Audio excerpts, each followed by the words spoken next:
Hi, I'm Joel Metzger, creator of Hot House Bruiser, and I am here with Hot House alum Denise Crosby, who plays Mary on AMC's The Walking Dead. Welcome, Denise.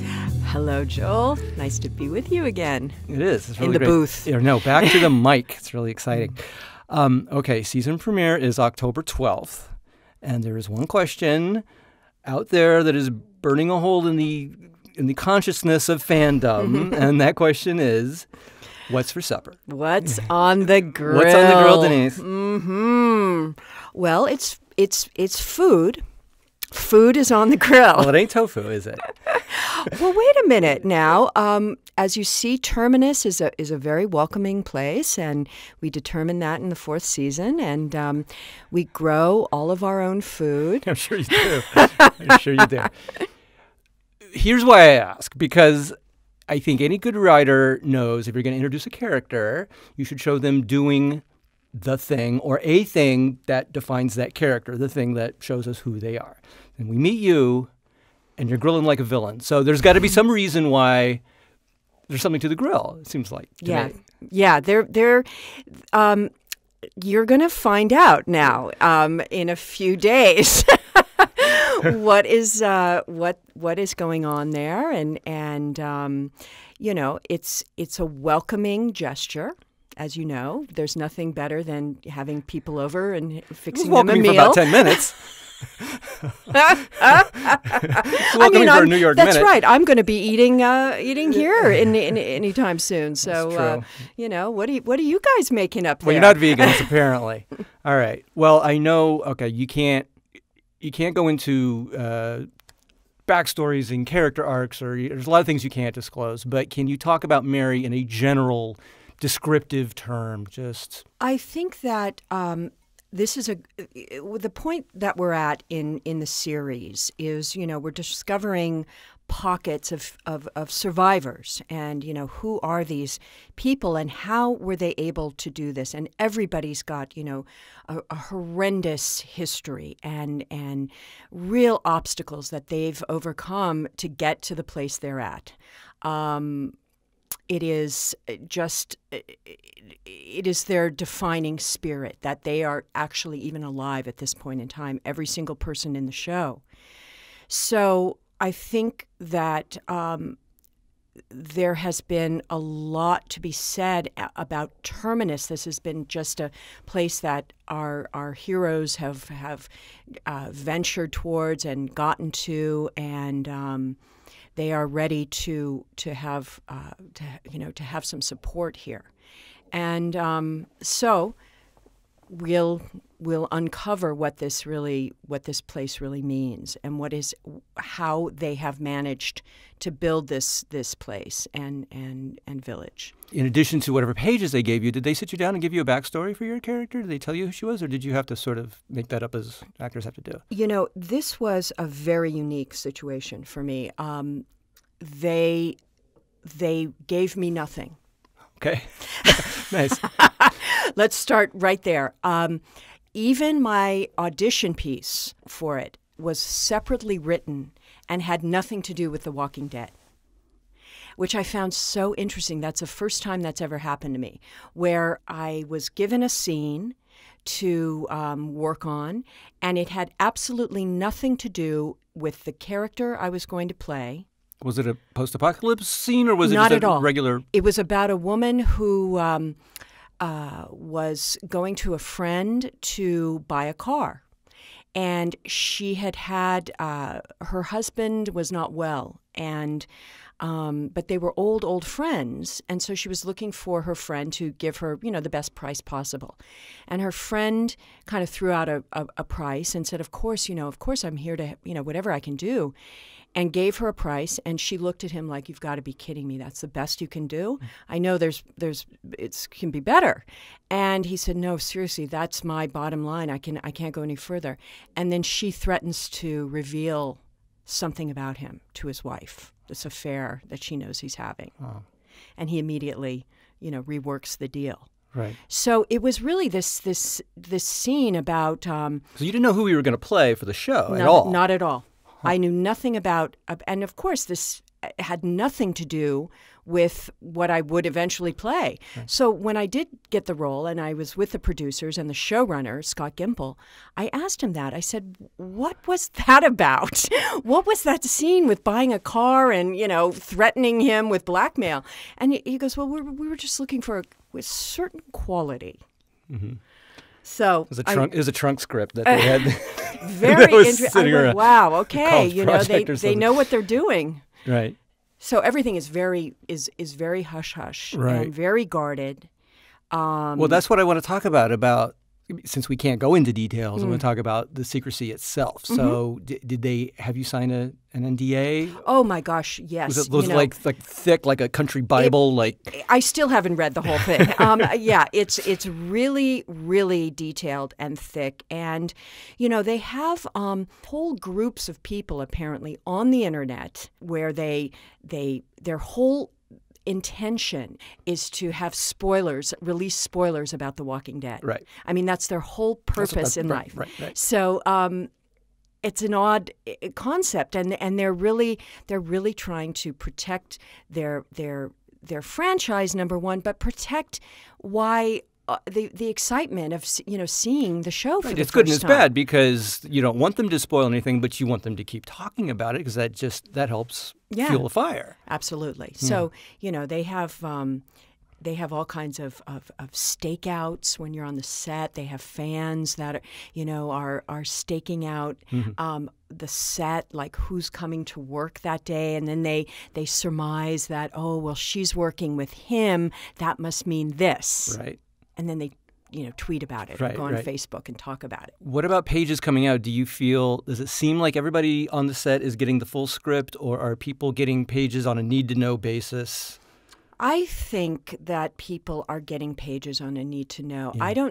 I would assume that Andrew Lincoln is getting a full picture. I mean, he's very involved at this point, with the whole show, and I would imagine, they could trust him. Yeah, right. But I think the other characters probably just get pages on a need to know. Wow. Do they have spoiler goons walking around, like guys in suits breaking thumbs of people who are going to leak something? Yeah, they're called AMC. Yeah. And they're called AMC's lawyers. Right. No, they have, for instance, it's interesting on the call sheet, the actors get the call sheet every day to give you, what you're doing and where you're going. None of the actors have their actual names on the call sheets.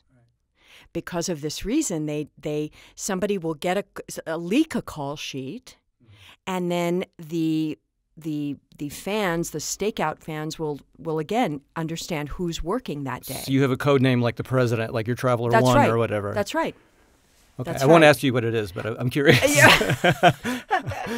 Codename Zorro. Yeah. No, for me it wasn't so much an issue. It's more Andrew and Norman Reedus and right. the main players. Wow, this is fascinating. Well, tell me about the sort of the day-to-day shooting of the show. Is it bigger in scale than stuff you've worked on before? Because these are these huge sets and crowd scenes. It's incredibly impressive the way they do this. Yes, they've got 2 and 3 units going, but at this point they really know what they're doing. They've really got a great system, a great team that they've put together. I mean, in every department. Right. So it's really cinematic in scope. They're able to do these episodes like films. And you've got the team of makeup guys that are extraordinary, that are just doing the walkers. Right. And then you've got, the other team that is doing the actors that aren't the walkers. And Greg Nicotero, who's designed all of this and directed a couple of the episodes that I'm doing, is just phenomenal, and they just have a great. It's a real well-oiled machine at this point. Everybody knows what they're doing. Well, it would have to be because it's such a huge scale. Absolutely. And then you can tell by the interviews they're under this pressure to keep topping themselves, and it's gigantic. I mean, exactly. I don't know. I think they really want to tell the story. They Scott Gimple is again the showrunner. He was a writer, in a staff writer on the show from I believe day one. Frank Darabont hired him, and he really likes to stick with the integrity of the story, and he'll sacrifice anything for that. The story comes first. We've got to tell this story. All right. So you are no stranger to pop culture phenoms. And you play, who's your character on Star Trek? Lieutenant Tasha Yar is one of my characters, and then Commander Sela, Tasha's daughter. So you're no stranger to the rabid fan base, but how does it feel to be on this thing? Because this thing is blowing up right now. It's like zombie Beatlemania out there. Yeah. What's it like? It's wonderful because it is current, and you have these two, as you say. I mean, Star Trek is iconic. I think The Walking Dead is right at the top of all of this pop fandom right now. So, and they love, like the Walking Dead fans loved when I popped up on The Walking Dead. Crossover. Yeah. World. And some people who had been fans of me from Star Trek just were in disbelief. Right. They just heard my voice. Like I've had fans come to me, they were in the other room, but they recognized the voice. But they were so confused because they were watching The Walking Dead. So that was really kind of fun. And of course, the guys that are writing The Walking Dead were, all grew up watching Star Trek. So it is this giant kind of mashup of stuff, and I feel like I've earned nerd platinum status at this point. Yeah, you're double platinum right now. I'm double platinum. That's right. What about your son? What does he think? Oh, this is where it's really cool. So my son is 16 now in high school, where he's in the zone. In the zone, yeah. Everything's just everything matters. You look, every inch of everything counts for something, and he plays baseball on the high school team, and nobody ever would even say hi, or they don't talk to parents. That's like so uncool to talk to anybody's mom, especially. So the other day I was at one of his games, and so it was suddenly like, oh, you're on The Walking Dead? Oh my God! Can you tell us what's on the grill? What's on the grill? Great. Oh, that's so cool! You're on The Walking Dead. So now I've got the team is all interested, and I got some street cred. He's cool by proxy now. Yes, that's right. I'm sure he's working it. Yeah, or they're cornering him in the playground trying to get spoilers out of him. Yeah. One or the other. But I can't even tell him. Well, any stories from the set, or any friendships you've made, or anything that would be like, this could only happen on The Walking Dead? Anything like that? Well, I mean, one of the interesting things I loved was, was unusual, was, you have a driver pick you up at your hotel to bring you to the set, and we were shooting at Terminus, and they all of a sudden, as we're pulling up to the set, you see people lined up, trying to get a glimpse of and they said, the driver said, Duck, you've got to get down. And I said, what? I got really some shooting at us. I was like, and she throws this cloak over my head. Wow. And I have to go to the set, hunker down with this cloak. And the same thing when I went to lunch. I had to have this huge tarp over my head to walk from the set to where they set up the tents to eat lunch. Wow. So they're trying to hide who's working that day. Who's working, yeah. And I just thought, wow, that is some serious stuff here.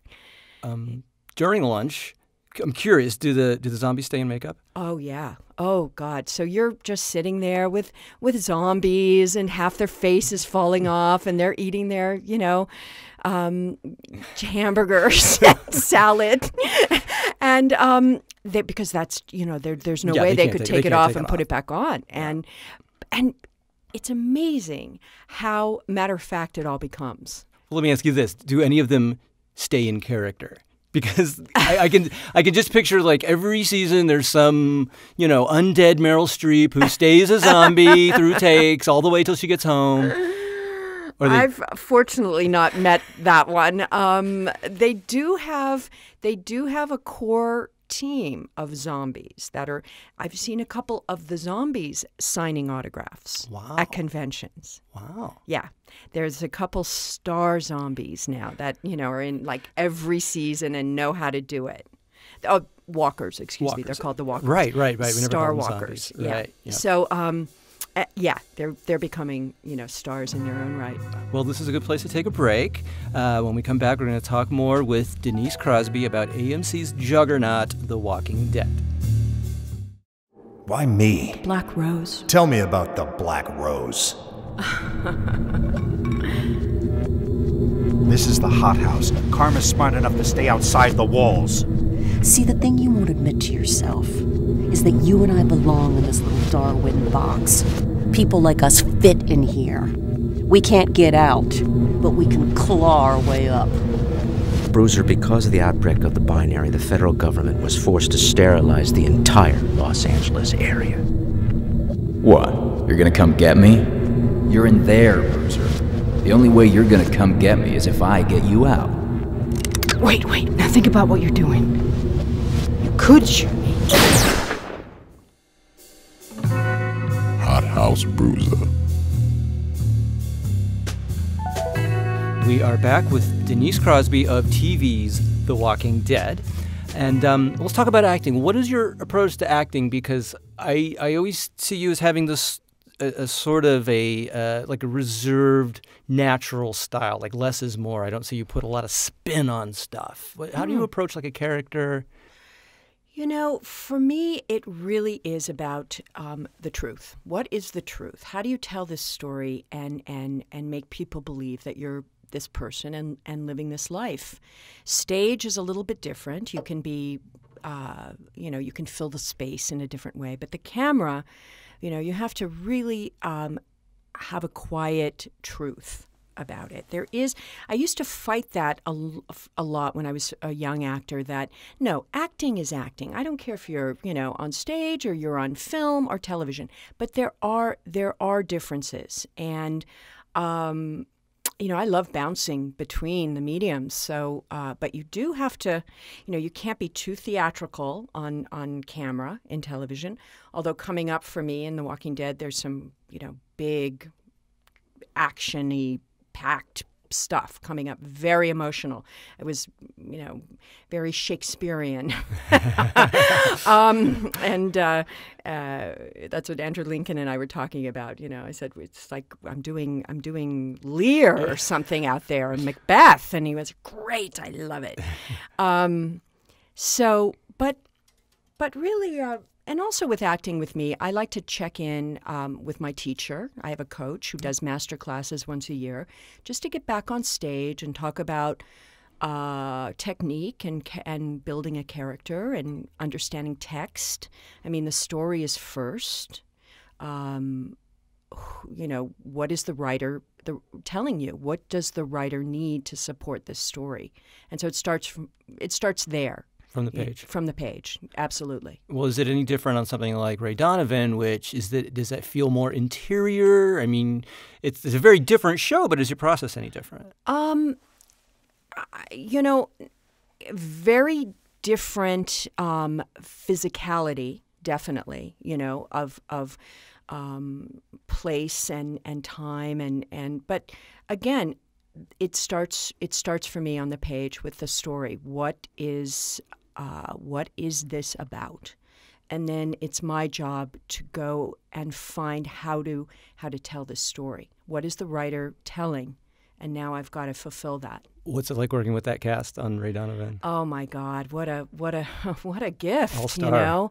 What a gift. I mean, I've been blessed with two great experiences this year, and Jon Voight is extraordinary. He is one of the great American actors alive today. He just is a phenomenal actor, and I had the opportunity to do a staged reading with him many years ago of a Chekhov play, and the cherry orchard, as a matter of fact. And so I was blown away by that experience. And so to be able to do this was great. And Elliot Gould, who plays my husband, who I have most of my stuff with, again, legends. You know, one day I was doing a scene, they both were in, it was the three of us, and I stepped away and I thought, these are the guys that made the movies that made me want to become an actor. Yeah, that's my final question. Is you're on the #1 pop culture hit right now.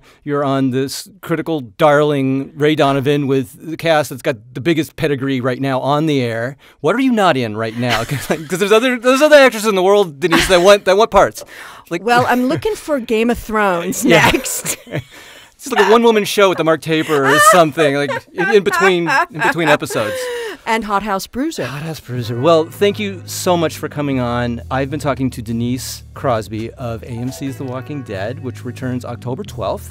She's also on Showtime's Ray Donovan, and she's also, I'm proud to say, is a part of my giant cast on my film noir audio drama, Hot House Bruiser, available on iTunes. So, Denise, thank you very much for coming in. Joel, my pleasure. That was so much fun. Now, what you've been hearing is just the YouTube preview of Hot House Bruiser.